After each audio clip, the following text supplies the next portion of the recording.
Hello there, friends. Welcome back to another episode of Generation Tech. My name is Alan. In the most recent episode, Arc of the Bad Batch, spoiler alert,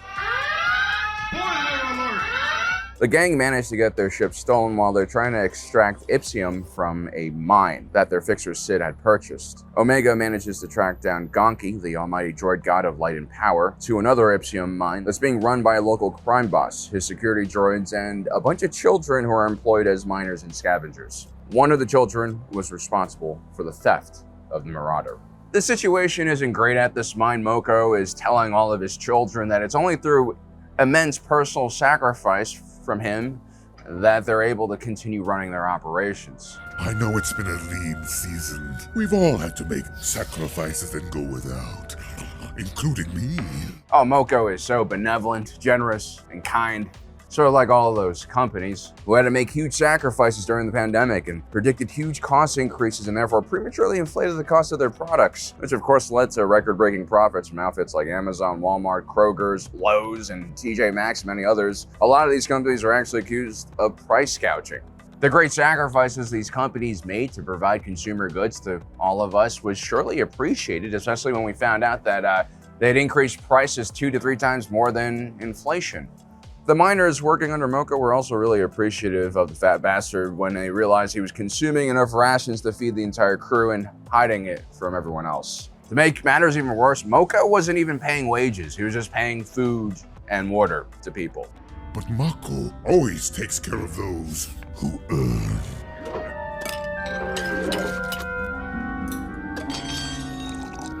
Yes, the employee of the month at Moko's operation gets a free bowl of soup.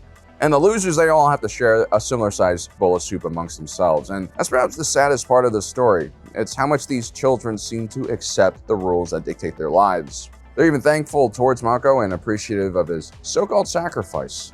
Now, there's obviously a very simplified metaphor for what happens when labor gets exploited. But Omega makes this really interesting observation shortly after, which is why I'm making this video in the first place.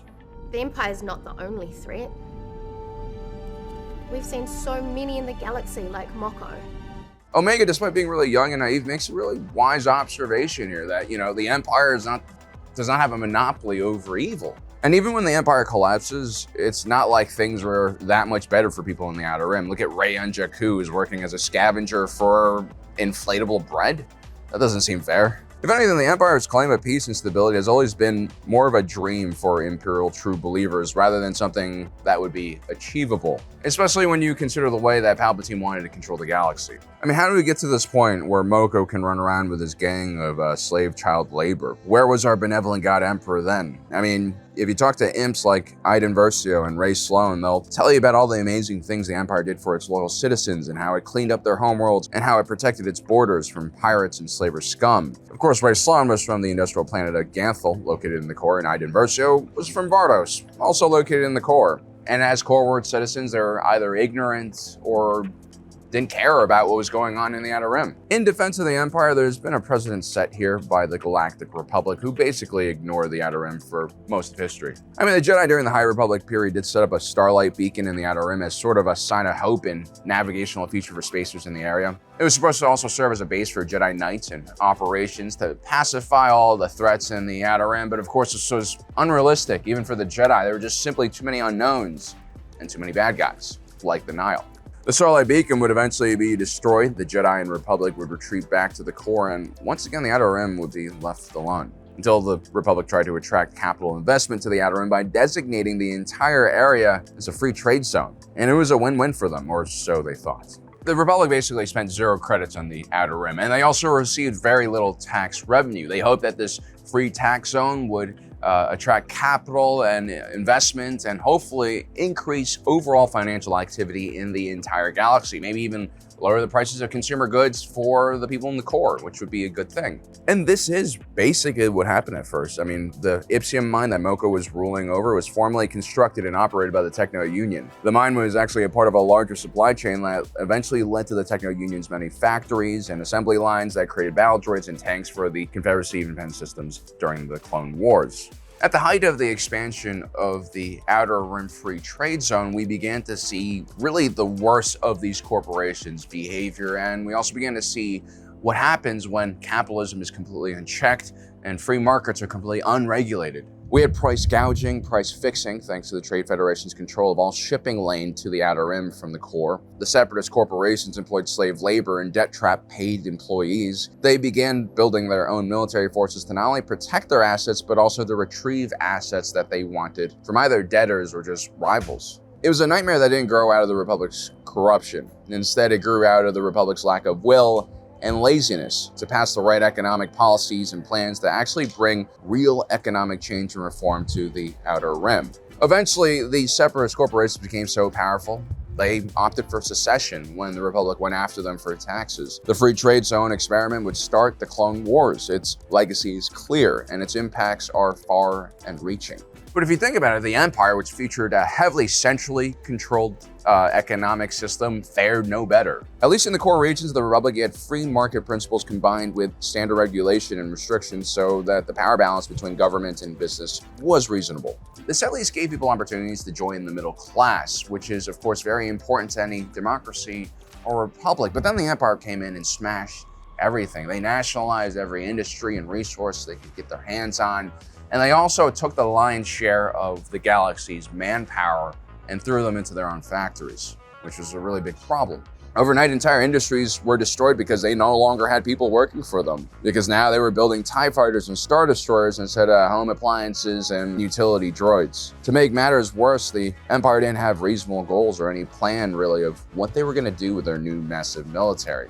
And even then, with their mass scaling of the military-industrial complex, the lower costs, and their nationalization of all these resources, the Empire still didn't have enough ships to guard all of their territories. The Empire was broken down into sectors. There were over 1,000 of these. Each sector was further broken down into dozens to hundreds of inhabited planets, and each sector was appointed a fleet by the Empire, and they were lucky to have more than 6 or 7 Imperial-class Star Destroyers in their ranks, and that simply was just not enough for all the territory they had to cover. The Galactic Republic already realized that this was a huge problem for the federal military, which is why they kind of demilitarized and put all of that funding into local planetary defense forces. The idea is these local defense forces could better customize what type of ships, tactics, and personnel they needed to meet the threats in their area. After all, who knows what they need better than the locals? But both of these economic systems failed to really develop the Outer Rim in a sustainable and good way. The Republic's extreme laissez-faire attitude basically led to cancerous growth of these crazy corporations who set up their own personal fiefdoms. The Empire's planned economy decided simply to just neglect the area, which wasn't any better. Which kind of brings me to my point about economic systems. There are a lot of political flash words out there like socialism and capitalism.